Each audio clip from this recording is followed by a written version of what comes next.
അപ്പോൾ നമ്മൾ പുറത്തോട്ടൊക്കെ പോകുമ്പോൾ നമ്മൾ കൂടുതലും കഴിക്കണ ഒരു സംഭവമാണ് അൽഫാം അല്ലേ. നമുക്ക് അതൊന്ന് അതേ ടേസ്റ്റിൽ നമുക്ക് വീട്ടിലൊന്ന് ട്രൈ ചെയ്താലോ. അതിന് ഞാൻ 1.5 കിലോ വന്നൊരു കോഴിയാണ് എടുത്തേക്കണത്. അതിനെ നല്ലോണം വരഞ്ഞും കുത്തിയൊക്കെ എടുത്തിട്ടുണ്ട്.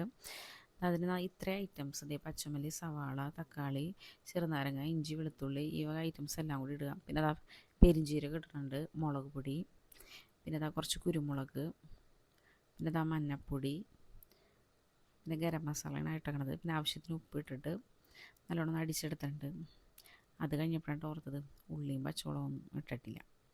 പിന്നെ ഇത്തിരി തൈര് ഒഴിച്ചിട്ട് അതൊന്ന് അടിച്ചെടുത്ത് അതും നല്ലോണം പുരട്ടി ഒരു ദിവസം നമ്മൾ ഫ്രീസറിലൊന്ന് വെച്ചെടുത്ത് കഴിഞ്ഞാൽ നല്ലോണം പിടിക്കും, ഉള്ളിലോട്ടൊക്കെ നല്ലോണം കയറും.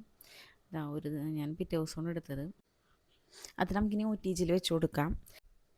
അത് 250 ഡിഗ്രിയിൽ ഡബിൾ സൈഡ് ഓപ്ഷൻ 45 ഡിഗ്രി വെച്ച് കൊടുത്തപ്പോഴത്തേക്കും സാധനം റെഡിയാക്കി കിട്ടിയിട്ടാ.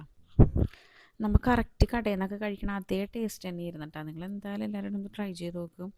ഓവൻ ഉണ്ടെങ്കിൽ ഓവനിൽ വയ്ക്കാം. ഇപ്പം നിങ്ങൾക്ക് ഫ്രൈ ചെയ്തെടുക്കണമെന്നുണ്ടെങ്കിൽ നിങ്ങൾക്ക് ഓവനാവുന്നില്ലെങ്കിൽ ഫ്രൈ ചെയ്തെടുക്കണമെങ്കിൽ ഫ്രൈ ചെയ്തെടുത്ത് നോക്കാം കേട്ടോ.